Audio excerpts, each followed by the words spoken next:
Welcome to the Limitless Living Podcast. I'm Fredricka Davis, creator of the Limitless Reset Method. And here every week, we are having real conversations about creating sustainable success, practical wellness, and building a life that you genuinely love living. So, are you ready for your body, your business, and your life to become limitless? Let's get started. I'll start with this question.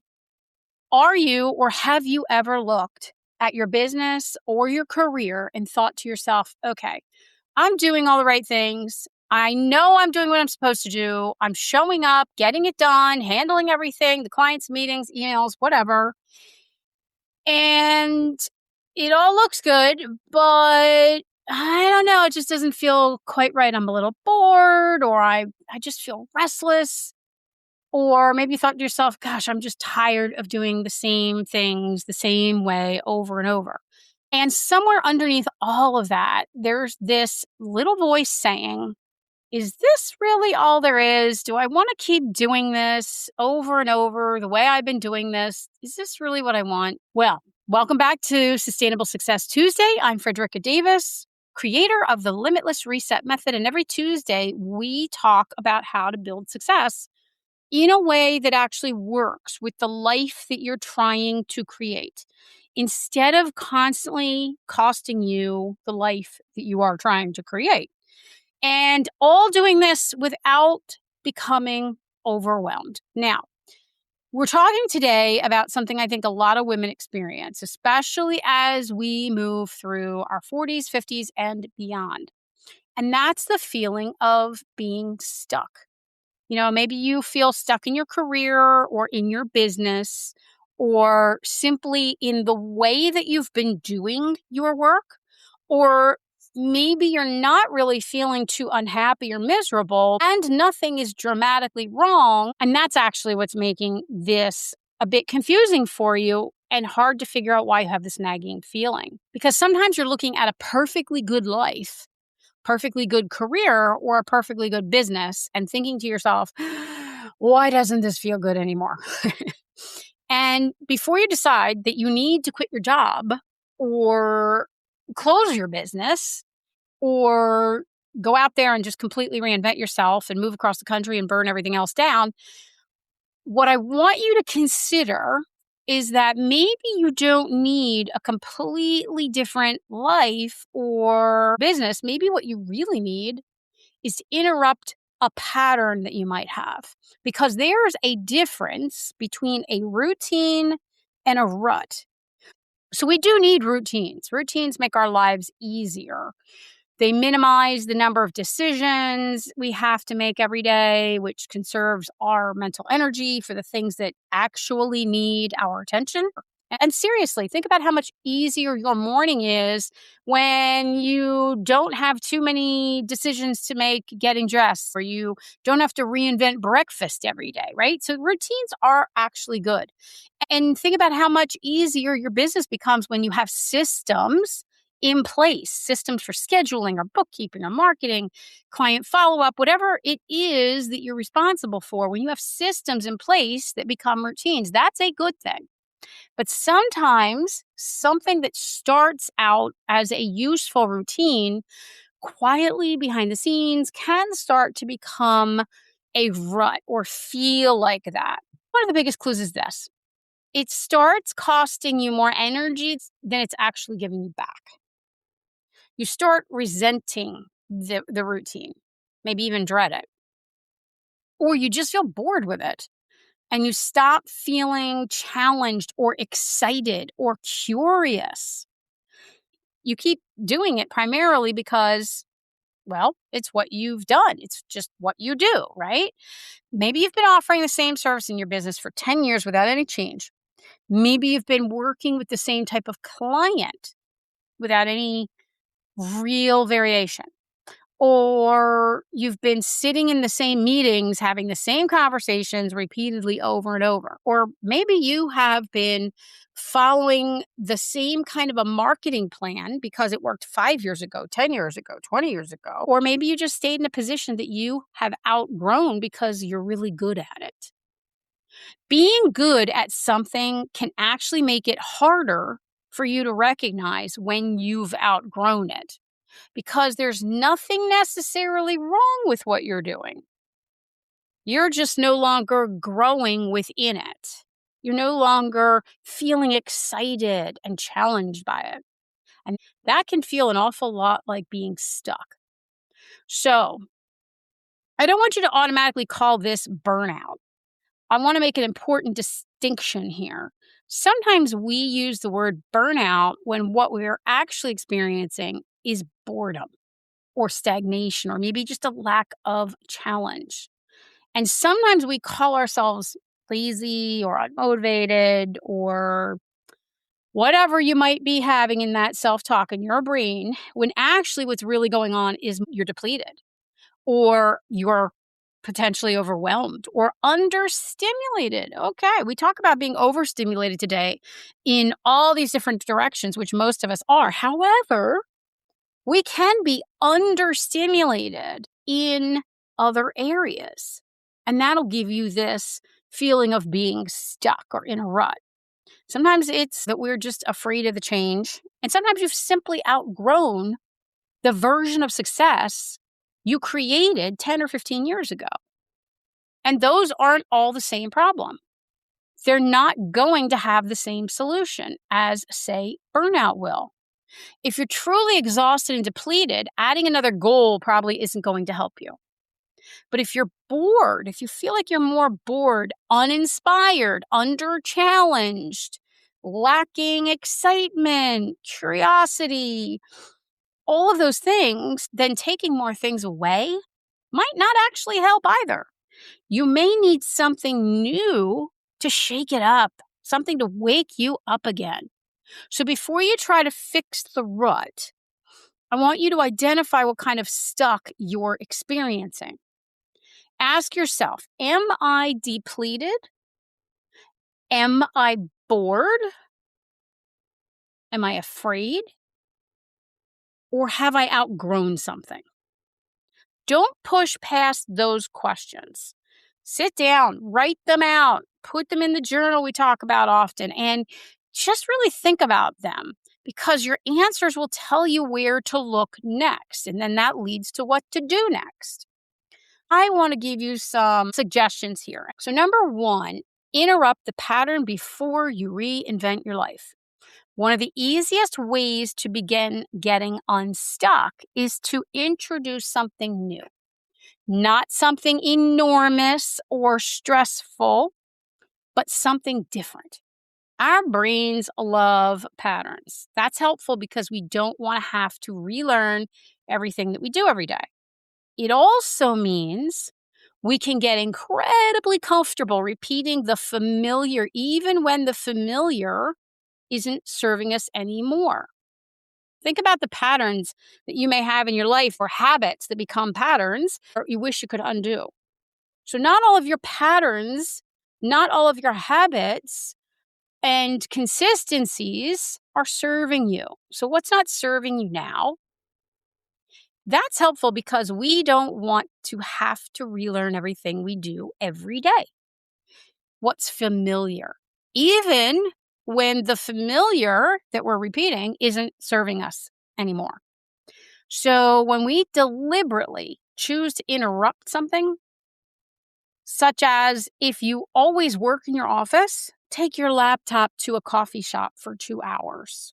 Interrupt your stimulation, your surroundings, your environment. If you work from home, go to the library. If you always are at the same desk, sit outside, sit somewhere else, go sit in the cafeteria for a little bit if you can.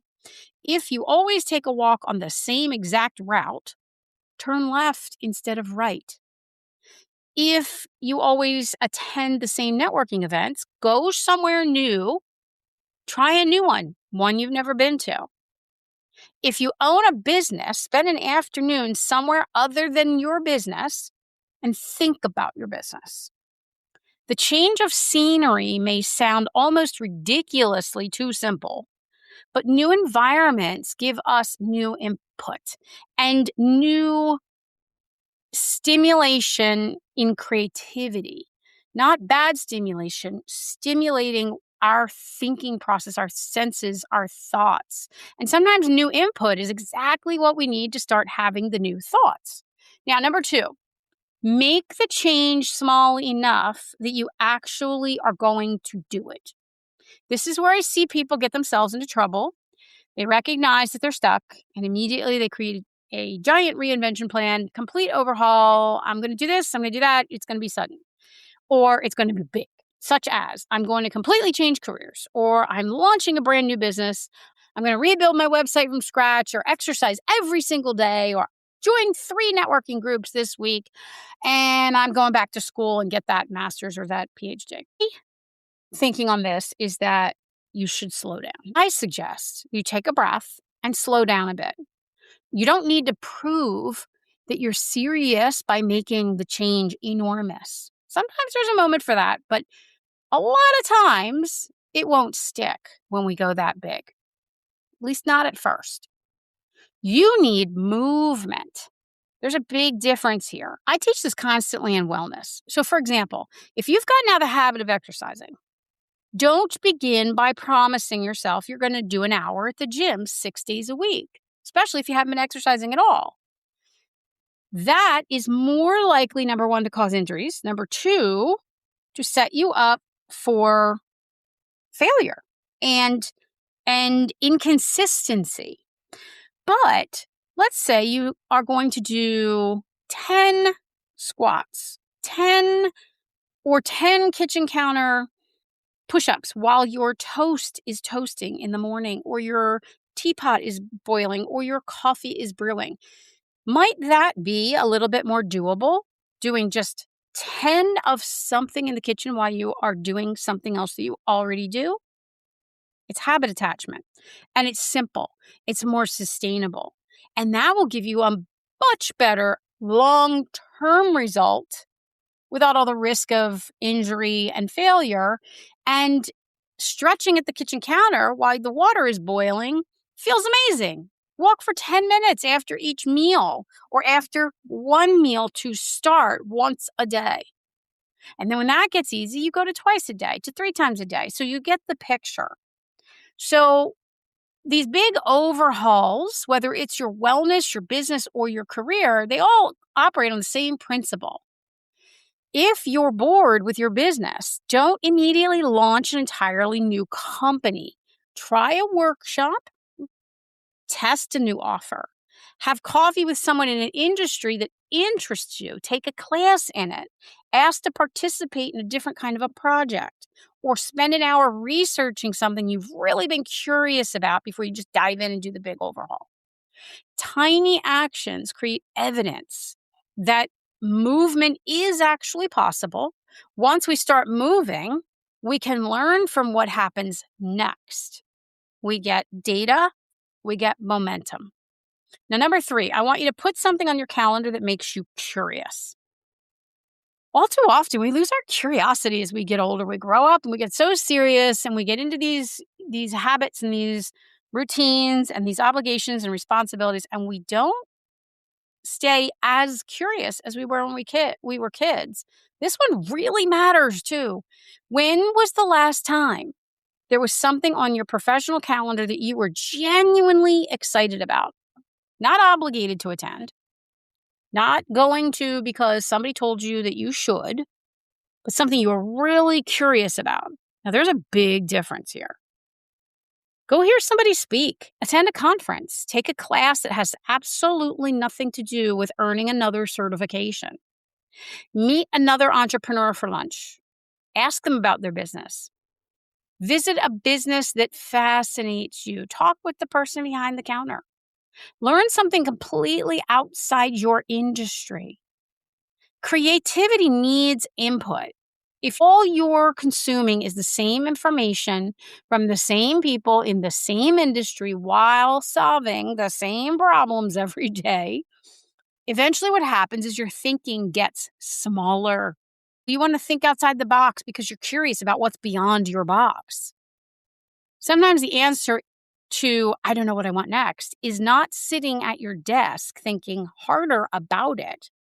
It's actually in you going out there and experiencing more life. Now, number 4 is talk to different people.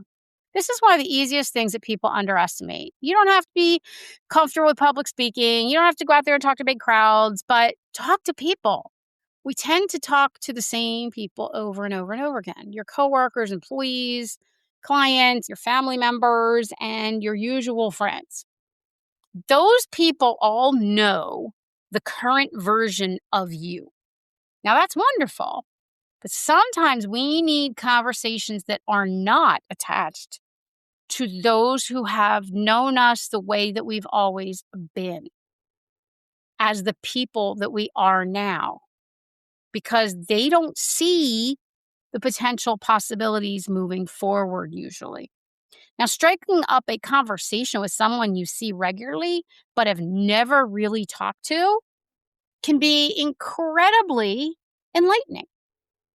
Call an old friend who's been popping into your mind, who you haven't talked to, who you haven't caught up with in ages, and you don't know what's going on with each other. That can work too. Have coffee with someone 20 years younger than you. This is a biggie in my world. My mother died a month shy 99, and she was vibrant. She was always curious. She always had goals. Even in the last 3 years when she had a physical injury and was in the nursing home and had to have skilled care, she still had goals. And she talked to people. She had friends that were all ages. Imagine, she outlived pretty much everybody she made friends with. Everybody she made friends with in her 40s or 50s or 60s or 70s or 80s, even her 90s, she outlived them. So she loved to be around my friends. She volunteered for the SPCA and for animal welfare. So she was surrounded by people of all ages, older, younger. And of course, as she got older, she was the older one. However, she was always surrounded by that. And as I look back on how she lived, there were so many really big nuggets that I took. And that was one of them. Surrounding yourself with people who are older than you and younger than you. So go out and have coffee or talk to somebody who's 20 years younger, 20 years older. It keeps us grounded and well-rounded and gives us different perspectives. Talk to somebody who's of a different culture than you. Does the same thing. Talk to somebody doing work that you actually find fascinating. And ask them how they got there. Ask them what they're learning, what keeps them motivated, what they're excited about, what's next for them. You don't have to network always with an agenda. You can simply talk to people because you're curious. It's okay to just get curious about people again. And it's okay to have conversations with people, because new conversations expose us to possibilities we may not have been able to see from inside our normal little bubble. Now, number 5 is become a researcher of your own life. Boy, this is probably one of my favorite ones, right there with curiosity. I am constantly researching and thinking and evaluating and curious and all of these things.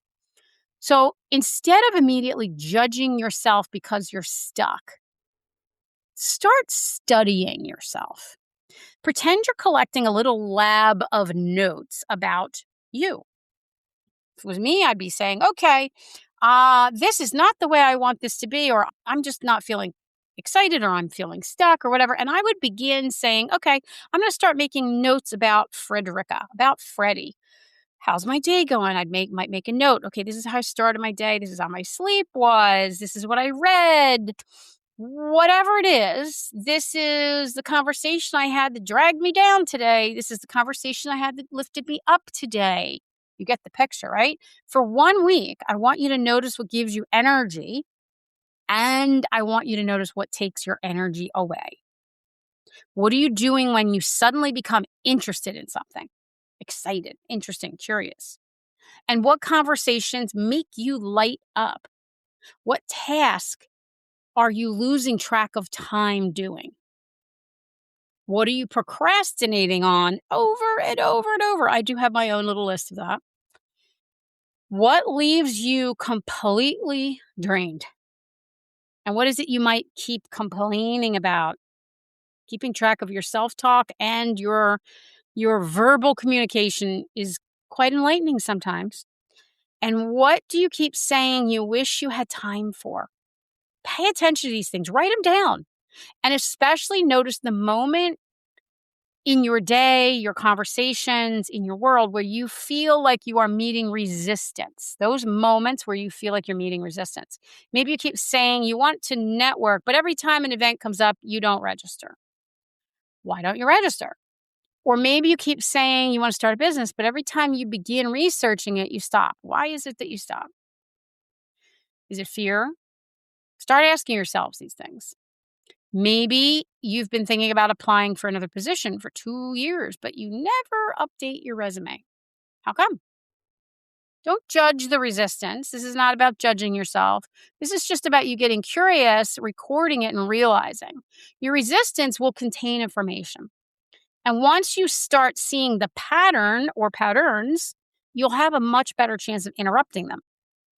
Before you make a big decision, check in with your state. There's one more thing I want you to do because this is where sustainable success is different from simply talking about productivity or career advancement. Your body comes to work with you. Your nervous system comes to work with you. Your energy comes to work with you. So if suddenly everything in your business feels terrible, before you conclude that your business is terrible, check in with yourself. When was the last time you ate something nourishing? Are you hydrated? Are you sleeping? Are you moving your body? How long ago was it since you moved your body? When did you last spend time outside? When did you laugh last? When did you spend time with somebody you enjoy? Or have a day when you weren't producing something? When did you do something simply because you wanted to and it was fun? Sometimes what looks like a career crisis is actually depletion. And sometimes what looks like depletion really is a career or a business that's no longer a good fit. That's why we have to get curious instead of immediately reacting. And these are all things I talk about all the time. I go into them much deeper, of course, in my Whole Woman Transformation course. And I especially want to say this to the woman listening in your 40s, 50s, 60s, or beyond. The success that you wanted at 28 does not have to be the success you want now. You are allowed to change. Maybe 20 years ago, or even 5 years ago, you wanted success that meant the title. Maybe for you, it meant building the business you always dreamed of.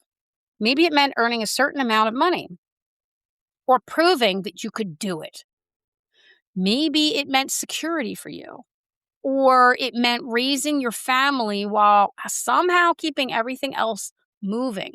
But now you're at a different stage. Maybe success means autonomy to you, or time for more creativity. Or maybe it means having your Fridays off, mentoring people instead of managing people, or maybe building something that's yours, your very own. Maybe it means working less and earning smarter, or doing work that feels meaningful again. And maybe it means staying exactly where you are professionally, but building a much richer life outside of your work. You are allowed to update the definition at any age, any stage, and it is never too late. I'm going to say that again. You are allowed to update the definition of what excites you, what you want, where you're going. And it is never, ever too late. Sometimes that's what the rut is trying to tell you. Not that you failed, not that everything needs to change, just that something needs your attention. So this week's sustainable success reset for you is don't overhaul everything. Choose one routine in your business or career that you've been repeating without questioning it. And ask yourself 3 things. Does this still serve me? Does this still serve where I'm going? What is one small way, and what is one small way I could do it differently this week? Then change something. Take the meeting outside. Work somewhere different. Call somebody you've been meaning to call. Research the idea. Take the class or try the new software. Move your desk somewhere new. Rearrange. Ask the questions. Apply for the position or test the offer. Whatever it is, block out 1 hour for something you're curious about. Your goal here this week isn't to figure out the rest of your life. The goal is to create a bit of movement, a bit of momentum. Because when you're stuck and feeling that way, we tend to think we need clarity before we can move and do anything. But very often, movement is the actual thing that will create the clarity. And maybe it's exactly what you need right now. Since we're making this our theme this week, come back on Thursday because we're going to look at ruts through a completely different lens. We'll look at your wellness, your body, your habits, and the routines that may no longer be serving you from that lens. And then on Saturday, we're going to keep going deeper into what happens when the rut isn't really about your career or your schedule or your habits at all. It's all about who you've become and whether the life you've created still fits. Thanks for joining me today. If this episode resonated with you, I'd love for you to share it with a friend. Leave a review and come back Thursday for our Wellness Reset Thursday edition. And if you want to learn more, head on over to fredrickadavis.com. Be sure to join our free Limitless Living community for more. Until next time, be rooted, be resilient, and be limitless. Thanks so much for joining me today. If this episode resonated with you, I'd love for you to share it with a friend. Leave a review and be sure to follow the podcast so you don't miss next week's conversations. Remember, a new episode drops on Tuesdays, Thursdays, and Saturdays. And if you'd like more resources about my coaching, speaking, upcoming events, or you'd like to join my free Limitless Living community, just visit me at fredrickadavis.com. Until next time, be rooted, be resilient, and be limitless.